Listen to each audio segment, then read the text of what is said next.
funciones especiales, que son las funciones definidas por intervalos, función valor absoluto y sucesiones. ¿Por qué es necesario estudiar funciones especiales? Porque algunas veces las funciones no se definen mediante una única ecuación para todos los elementos de su dominio, así como lo leen. Entonces, para algunos valores del dominio se comportan de cierta manera y para otros tienen un comportamiento diferente y por eso hablamos de funciones definidas por ramas o por intervalos para poder marcar este comportamiento diferente del que estamos hablando. Una de estas funciones es la función valor absoluto, que para ello vamos a recordar la definición de valor absoluto. ¿Qué nos dice el valor absoluto de x? Que es igual a x para los valores de x mayor o igual a que 0 y a menos x para los valores de x menores que 0. ¿Qué provoca esto? Que hay un comportamiento para los x mayores o iguales que 0 y otro comportamiento diferente para los x menores que 0. Vamos a definir entonces a la función valor absoluto. Se dice que f es una función valor absoluto si y solo si está definida por la ecuación y igual a f de x igual al valor absoluto de x. Si queremos analizar dominio y rango de esta función, vamos a ver cómo se define. Hemos puesto a la variable adentro de las barras de valor absoluto. Cualquier número real le puedo aplicar valor absoluto, por lo tanto el dominio de esta función será el conjunto de los números reales. ¿Y qué pasa cuando aplicamos valor absoluto? Obtenemos siempre un resultado no negativo. Eso quiere decir que el rango de esta función es el intervalo 0 infinito, incluido el número 0. ¿Cuáles van a ser las características de esta función? La primera, en cuanto a los ceros. Para encontrar los ceros, igualamos la función a 0, es decir, valor absoluto de x debe valer 0. Por lo tanto, esta función tiene un único 0 que es x igual a 0. Cuando queremos calcular f de 0, obtenemos que el valor absoluto de 0 es 0. Y como el rango de la función hemos dicho que es el intervalo 0 infinito incluido 0, podemos asegurar que el 0 es x igual a 0. Y a partir de ahí, la función es positiva en los intervalos menos infinito 0 y 0 infinito. ¿Qué otras características vamos a ver? A medida que avanzamos con los valores del dominio, cuando nos encontremos en el intervalo menos infinito 0, es decir, trabajamos con un x1 menor que x2 pero menor que 0, el valor absoluto de x1 va a ser mayor que el valor absoluto de x2, porque estamos trabajando con números negativos. Eso quiere decir que los valores del rango van a ir decreciendo. F de x1 es mayor que f de x2. La función es decreciente en el intervalo menos infinito 0. ¿Qué pasa ahora cuando nos encontramos con un par x1 y x2 que sean del intervalo 0 infinito? Es decir, 0 menor que x1 menor que x2. En este caso, cuando apliquemos valor absoluto, no va a cambiar el sentido de la desigualdad porque estamos trabajando con números positivos. Es decir, que a medida que avancemos con los valores del dominio, vamos a avanzar también con los valores del rango. La función va a ser creciente entonces en el intervalo 0 infinito. Para hacerla la gráfica vamos a volver a nuestra definición de valor absoluto y vamos a mirar estas dos expresiones que se nos han formado. En los valores mayores o iguales que 0, ¿qué tipo de función estamos mirando acá? Una función lineal. Una función lineal con pendiente 1 y ordenada al origen 0. Es decir que para los valores de 0 hasta infinito tenemos una función lineal con pendiente 1 y ordenada al origen 0. Y si miramos ahora la otra rama de esta función, ¿qué tipo de función está presente ahí? También una función lineal. Pero ahora, ¿cuál es la pendiente? Es el valor menos 1 y ordenado al origen 0. Esas dos funciones lineales que hemos dicho por cada rama están limitadas entonces y vemos esta rama es la función lineal y igual a x para los valores mayores que 0 y esta rama de la gráfica vemos que es la función lineal y igual a menos x que hemos determinado que era para los valores menores que 0. Esta va a ser la gráfica de la función valor absoluto que tiene un punto anguloso a partir del cual se abre, que en este caso es el punto de coordenadas 0, 0. Y podemos ver en esta gráfica que es decreciente desde menos infinito y hasta 0, y es creciente de 0 a infinito, como habíamos determinado anteriormente. Vemos que es una función no biunívoca. ¿Por qué? Porque no cumple con la definición. Hay elementos del rango a los que les corresponde más de un elemento del dominio. Por ejemplo, al elemento del rango 3 le corresponde este elemento del dominio y le corresponde este elemento del dominio. Es decir, que no cumple con la definición de función biunívoca. ¿Cómo nos damos cuenta en la gráfica? Recordemos que era que trazábamos líneas imaginarias horizontales y la corta en 2 puntos. Por eso podemos afirmar que no es biunívoca. ¿Cuál va a ser nuestro caso general? Como ya vimos recién el caso de la gráfica de la función valor absoluto, vamos a hacer igual que hicimos cuando vimos función exponencial y logarítmica. Incorporar los desplazamientos en el plano para que esta función valor absoluto nos sirva para graficar cualquier función. Entonces incorporamos los números reales a distinto de 0 y h y k que van a formar parte de nuestra función. En el caso del dominio no surgen modificaciones, ya que podemos seguir incorporando en donde está la variable cualquier número real. Ahora, ¿qué nos va a pasar con el rango? Si a, que es el número que está aquí adelante, es un número positivo, ¿qué va a pasar cuando un número positivo lo multiplique por un valor absoluto? Va a ser mayor o igual que 0. Y si ahora le sumamos k, vamos a tener que toda nuestra función, que es f de x, va a ser mayor o igual que k. Es decir, sumamos k en ambos miembros para obtener f de x mayor o igual que k. Eso quiere decir que el rango de nuestra función pasa a ser ahora k infinito. Si a fuese negativo, al multiplicar este número, que ahora es negativo, por un valor absoluto que es mayor o igual que 0, la expresión nos va a quedar menor o igual que 0. Para lograr f de x, ¿qué vamos a hacer? Sumar k en ambos miembros. Si sumamos k en ambos miembros, f de x va a ser menor o igual que k para todo x perteneciente a los reales. Y por lo tanto, el rango de nuestra función va a cambiar ahora a menos infinito k. Esto es importante porque vamos a poder utilizar los desplazamientos que ya conocemos para poder graficar la función. Por ejemplo, si tenemos que utilizar nuestra función valor absoluto y desplazar con un a positivo, h positivo y k igual a 0. A positivo, h positivo. H positivo implicaría que nos desplazamos h unidades hacia la derecha y el A positivo generó que quede nuestra gráfica tal cual estaba.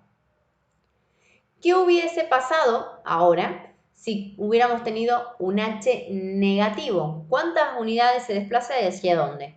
Se desplaza a H unidades, pero ahora hacia la izquierda. Entonces manejamos qué pasaría ahora si ahora es negativo A. Tenemos H negativo y A negativo. Recién vimos que el A negativo provoca que pasemos de todos estos valores positivos con los que estamos trabajando y que se conviertan en valores negativos. Entonces, nuestra gráfica ya en lugar de ser esta B abierta hacia arriba, nos queda abierta hacia abajo. Y este h menor que 0 que hemos dicho que hacía, la desplazaba h unidades hacia la izquierda. Veamos qué pasa ahora cuando hacemos que k no valga 0, sino que sea menor que 0. ¿Qué provocaba acá? Un desplazamiento vertical. Y en este caso es menor que 0, o sea que se va a desplazar hacia abajo k unidades. Y si fuese ahora con un a negativo, tendríamos nuestra gráfica con apertura hacia abajo y la desplazamos k unidades hacia abajo. Y con k, positivo, en vez de desplazarlo hacia abajo, ¿a dónde lo desplazamos? Hacia arriba. Y teniendo el caso de la negativo, hacemos exactamente lo mismo y desplazamos la gráfica k unidades hacia arriba. Es decir, que conociéndola a la función valor absoluto, podemos utilizar desplazamientos en el plano para graficar cualquier caso general de la función con los números a, h y k. ¿Qué otra función especial vamos a ver? Las sucesiones. ¿Qué tienen de especial? Tienen un dominio especial. El dominio es el conjunto de los números enteros mayores o iguales que un entero dado. Y el rango está incluido en el conjunto de los reales. Es decir, que vamos a decir que estamos en presencia de una función, que es un par ordenado xy, donde las x son parte de los enteros mayores a un entero dado. Nos va a importar el caso particular de la sucesión infinita, que es una función cuyo dominio es el conjunto de los números naturales. Esta es la que vamos a estudiar nosotros, la que tiene el conjunto de los números naturales y el rango va a estar incluido en otro conjunto de los números reales. ¿Cuáles son los números naturales? El 1, el 2, el 3, el 4.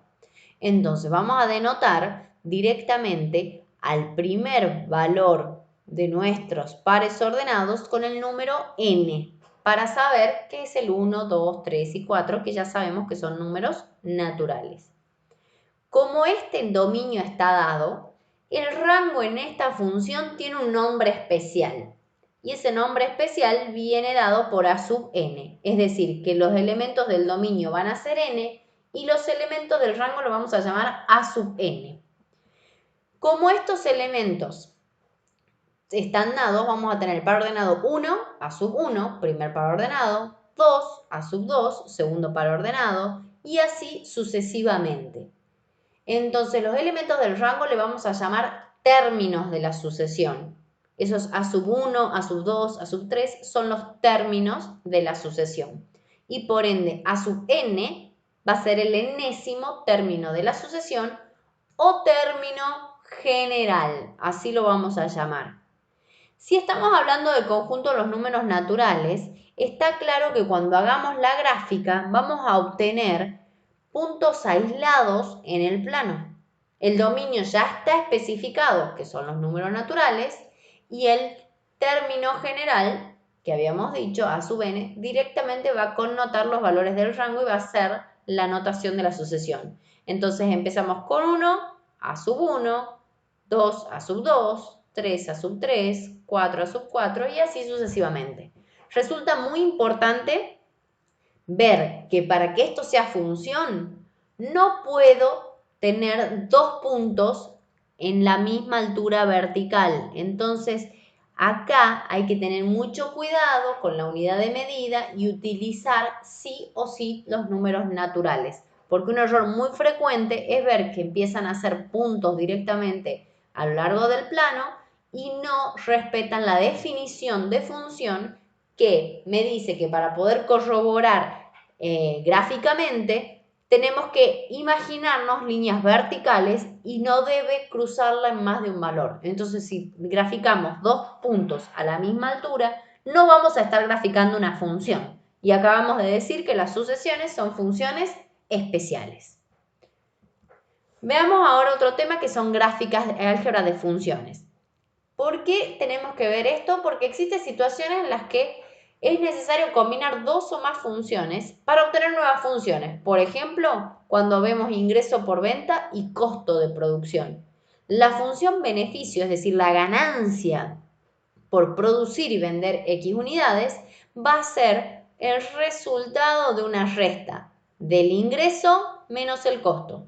Esto es álgebra de funciones. Estoy combinando dos o más funciones para obtener una nueva función que es la función beneficio. Para poder realizar estas operaciones, fundamental, tiene que cumplirse una condición. Tiene que haber algún valor que coincidan en los dominios, es decir, que sea común para ambos dominios. Y entonces la condición de existencia para estos casos va a ser que el dominio de f intersectado con el dominio de G sea distinto del vacío, es decir, que haya un valor que sea común a los dos dominios.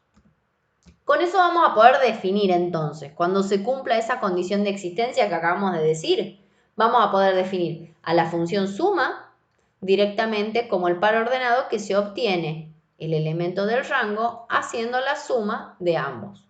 Y fíjense el dominio que tiene que tener la intersección de ambos dominios. O bien la forma resumida. Lo mismo vamos a hacer para la resta y para la multiplicación, donde los dominios de la función suma, de la función resta y de la función producto, fíjense que en todos estos casos, la intersección del dominio de f con el dominio de g me va a dar el dominio de la función suma, resta y multiplicación.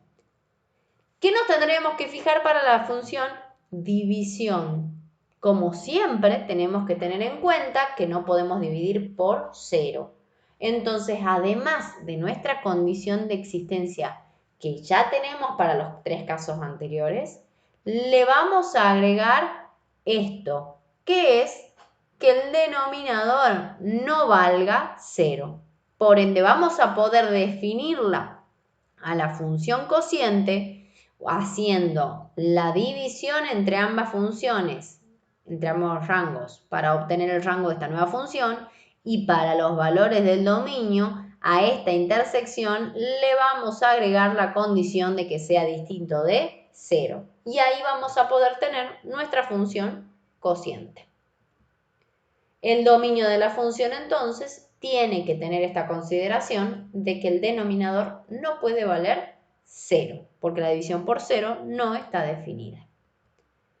Gráficamente vamos a poder obtener la suma, la resta o la resta de dos funciones si tenemos graficadas primeramente las gráficas de f y g. Y luego vamos a sumar gráficamente sus ordenadas para cada x de cada uno de los dominios. Por ejemplo, tenemos esta función f y esta función g y queremos hacer la suma.